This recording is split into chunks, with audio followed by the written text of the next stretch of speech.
Imagine a cena. Homens fortemente armados encurralando Jesus e seus discípulos. Enquanto Pedro decepava a orelha de um dos perseguidores e tantos seguidores de Jesus fugiam desesperados, uma figura, no mínimo curiosa e engraçada, é mencionada no Evangelho de Marcos. A Bíblia diz que um jovem que vestia apenas um lençol de linho fugiu deixando as vestes para trás, enquanto os soldados tentavam inutilmente prendê-lo. Afinal, quem era esse jovem? E por qual motivo essa história tão pitoresca está registrada apenas em Marcos e não nos demais evangelhos? Se você ainda não tinha reparado, cada um dos 4 evangelhos possui a sua própria particularidade. E eu ensino mais sobre isso no módulo sobre os evangelhos sinóticos dentro da plataforma A Bíblia Comentada. E se você quer entender melhor o Novo Testamento como nunca antes, eu sugiro que você se inscreva o mais rápido possível. Sabe por quê? Nós estamos lançando uma nova aula exclusiva para todos os nossos alunos, isso todas as semanas, uma vez por semana. Então abaixo você encontra o link do nosso site. É só clicar e saber mais informações. Eu aguardo você. Talvez Deus apareceu mais de um dia para ele, eu não sei. É porque tem um estudo muito interessante, Rodrigo, que acontece, que é sobre a liderança de Moisés nesse momento. Porque, imagina só, ele saiu do Egito, fugido, porque lá ele matou um egípcio para proteger o seu povo. Não tinha caducado já não? Passou 40 anos. Deus fala isso para ele. Isso. Já morreram os que queriam te matar. Mas olha isso, olha essa lógica. Então ele saiu de lá fugido porque ele fez algo que ele acreditava, né, para proteger o seu povo. E aí ele saiu de lá porque os egípcios iriam matar ele. Tá. Ele estava marcado para morrer.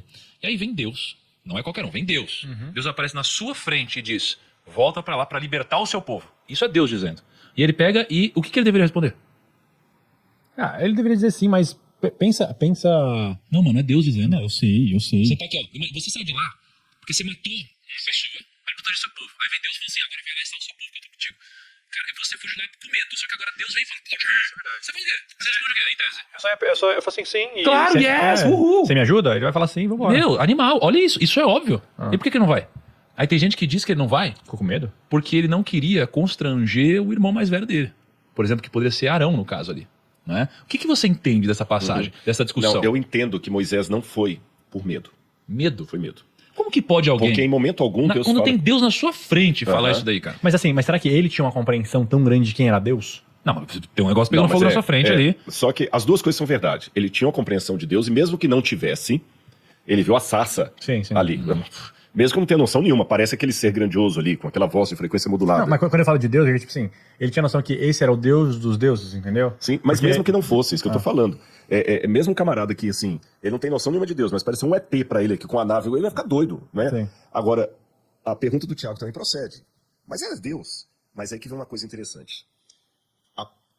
Além do pecado, uma das coisas que mais afasta as pessoas de Deus é o medo. Por isso que, elas me o que eu vou dizer, o medo é que, infelizmente, em português, a gente tem a mesma palavra para quase tudo. Em hebraico e grego, às vezes, tem outras dimensões. O medo, dependendo da situação, é pecado. Olha aí, Rodrigo Silva. Olha aí, Rodrigo Silva. Rodrigo Silva. Coisas internas que acontecem nos almoços. Uma coisa que aconteceu nesse almoço. Rodrigo. É que eu cortei com a mão direita. Como a Laura aqui. A Laura não tá. Manda esse corte, Isso é Laura. da corte, isso é da corte. Mas o medo... Tanto é que tem uma passagem em 1 João 4, versículo 18, que diz assim: no amor não existe o medo. Antes o perfeito amor lança fora o medo. Ora, o medo produz tormento, e todo aquele que teme não é aperfeiçoado no amor. É interessante que esse versículo que eu acabei de citar está pouco abaixo do versículo que diz: Deus é amor. Então, quando quem tem medo de Deus. Exatamente. O medo afasta... talvez uma tradução boa para a palavra medo nesse contexto aqui seria covardia. A gente tem que separar... eu vou até evitar a palavra medo. Eu vou colocar duas palavras que parecem ser sinônimas emocionalmente, mas não são. Temor e covardia. O temor, ele te protege. Quantos que são pai? Você fala assim: quando eu não tinha filho, eu corria, pisava lá, 180, 100 medo de ser feliz. Minha mulher engravidou, Já fica com medo. eu já agora... É um medo de temor. Sim. Não tô sendo covarde, mas peraí, mas agora eu tenho que pensar duas vezes. Não pode acontecer nada comigo, Sim. porque tem um serzinho dependente de mim. O temor do Senhor, diz a Bíblia, é o princípio da sabedoria. Então esse temor é saudável. É esse temor que faz você não entrar em enrascada. Não coloca a mão no buraco aqui. Você não sabe o que tem lá dentro? Você tem um escorpião, uma cobra. Esse temor é bom, ele te protege. Agora, a covardia é que é o problema. E nós damos em português o nome medo para ambos. Mas existe uma diferença entre o medo de temor e o medo de covardia. Tá certo? E existe a fobia também, que é uma questão psicológica, a gente não vai entrar no mérito dela aqui, e tem pessoas que têm um problema psicológico. Não quero agora também demonizar uma doença, não é esse o meu sentido. Mas será que não era um medo de decepcionar, um medo de falar assim, cara, eu não consigo fazer isso, ou sei lá, um medo de... Cara, O problema é que... Não, pô. Quando Eu o não, medo, velho. mesmo que ele seja politicamente correto, não, eu não sou capaz, como você está colocando, a consequência dele vem. O Thiago está me chamando a atenção por causa disso. Mesmo que o medo for por um motivo justo, uma coisa é fato. Ele vai te limitar. Cara, porque eu fico pensando muito assim, cara, ele deve ter pensado assim, cara, é muita gente, como eu vou... Tipo assim, sabe, eu acho que ele se sentiu mais incapaz, sabe? Tipo assim, cara, é impossível, é muita gente, sei lá o quê, como eu vou conseguir um cara que saiu do alto e tô pastando Pode ser. ovelha? Ele também se sentiu capaz, mas eu acho ainda, não nego o que você está falando, Kaique, mas eu acho que existe uma possibilidade, porque Deus fala com ele assim, pode ir, quer ver? Eu vou mostrar para você a passagem, porque eu acho que o medo dele era mais do que podia acontecer com ele. Porque Deus fala com ele assim, ó, você vai voltar lá pro Egito e tudo mais, né? Você vai voltar lá e vai falar diante de Faraó e tudo mais, e Moisés começa a dar como é que fala? Começa a dar desculpa para não ir, né? Começa a dar desculpa. E ele fala assim, olha, verso 11, 3 verso 11. Então Moisés perguntou a Deus, quem sou eu para ir a Faraó e tirar do Egito os filhos de Israel? Parece que tá Isso, hein? o Lucão falou aqui, você tá entendendo? Olha, eu não sou ninguém, eu não tenho capacidade. Aí Deus disse para Moisés disse para Deus, eis que quando eu abrir e for falar com os filhos de Israel, eles vão dizer, o Deus dos seus pais não me enviou. Aí Deus falou assim, eu sou o que sou. Que em hebraico é, eu serei o que eu quiser ser. Confia em mim. Aí Deus fala assim, já morreram aqueles que queriam matar você, Moisés. Pode ir. Pode ir. É, Senhor, mas... Aí ele começou a dar um monte de desculpa. Cada hora é desculpa. Aí eu sou pesado de língua, que alguns pensam que Moisés era gago. Não, não é que ele era gago. No hebraico, esse pesado de língua, ele quis dizer o seguinte, eu não tenho mais fluência no egípcio. Sabe que a pessoa fala assim, não, eu aprendi um pouco de polonês na infância, mas nunca mais falei polonês, voltar lá agora e fazer um discurso para o primeiro-ministro em polonês, eu não tenho nem vocabulário para isso, 40 anos se passaram, tem problema não. Olha como é que Deus é paciente. Arão vai traduzir você. Seu irmão vai traduzir você, Arão. O que mais? Qual que é a desculpa agora? Não, é porque eles vão dizer que o senhor não me apareceu. Deixa comigo que eu vou mostrar. O que mais? É tipo estagiário te dando desculpa que não consegue fazer as coisas e você vai dar na solução. E Deus foi paciente. Aí, isso aqui que é a parte mais interessante, tem uma hora que Deus começa a apelar. Deus fala assim, Moisés, tá bom. Pega, o que está na sua mão aí? Meu cajado de pastor. O fato de ele falar o meu cajado de pastor deve ter dado o seguinte, não, eu tô aqui bem na minha profissão, beleza e tudo, tranquilo, feliz, satisfeito e tal. Ah, é? Uhum. Essa é a sua profissão? É, foi o que apareceu aqui desde que eu fugi. Joga o cajado no chão.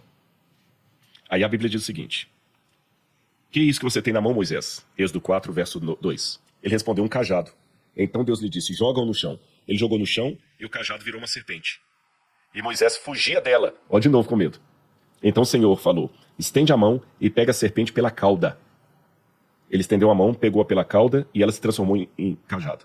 Raciocina comigo. Eu não sou especialista em serpentes. Mas pelo que a gente vê em vídeos e tudo mais, os especialistas em serpente pegam a serpente por onde? Cabeça. Pela cabeça. Deus mandou pegar pela cauda. Eu pensei que você ia falar assim, eu não sou especialista em serpente, mas serpente não vira cajado. Mas cajado vira serpente. Não deixa de ser a verdade. Agora, por que Deus fez aquilo com ele? Olha bem, aqui está a serpente, o cajado que virou serpente e Moisés fugindo. Então a cabeça da serpente está aqui. Quando Deus fala, pega pela cauda, para pegar pela cauda, o que Moisés teve que fazer? Passa por cima? Virar. Você está correndo aqui, ó. Pega pela cauda. A serpente começou a fugir. Quando você enfrenta o problema de frente, ele dá as costas e começa a fugir de você. A Bíblia diz isso. Resistir ao diabo e ele fugirá de vocês. Uau. Enquanto Moisés fugia, a serpente perseguia. Quando ele deu meia volta e olhou nos olhos, ela que começou a fugir dele. Caramba. E tinha toda uma questão também assim cultural, porque no Egito Antigo, os magos de Faraó, lá no museu a gente tem uma réplica que eu trouxe do Egito de um cajado de mago de Faraó e ele tem o formato de uma serpente. Você tá entendendo? Tem o formato de uma serpente.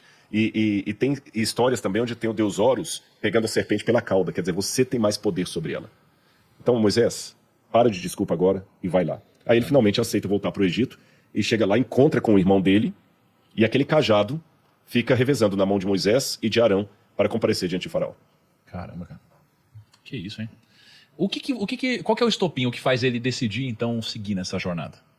Olha, a Bíblia fala que talvez o ponto último foi esse do cajado. Porque diz assim, olha, ele fala, Senhor, eu nunca fui eloquente, e Deus falou, não tem problema não, Arão vai ser aquele que vai fazer o seu lugar, ele vai falar por você. Aqui Moisés começou a aceitar. Então acho que os dois elementos que o fizeram o dar de ideia e aceitar aí, em primeiro lugar, foi o fato de que ele viu que ele poderia enfrentar os medos dele. Deus fez um exercício com ele ali de psicodrama. Você pode enfrentar os seus medos. Vai lá, você deu conta. E segundo, apoio familiar. Tem um irmão junto, pô, é mais fácil Olha fazer em que dois. legal. Aqui você já tem um Moisés diferente. Quando ele matou o egípcio, ele saiu com a ideia que eu sou o fera, eu faço. Quando ele expulsou os caras também que queriam pegar as meninas de Jetro lá, ele sozinho bateu nos caras. Agora não. Agora ele pede ajuda. Já mudou o caráter dele. Caramba.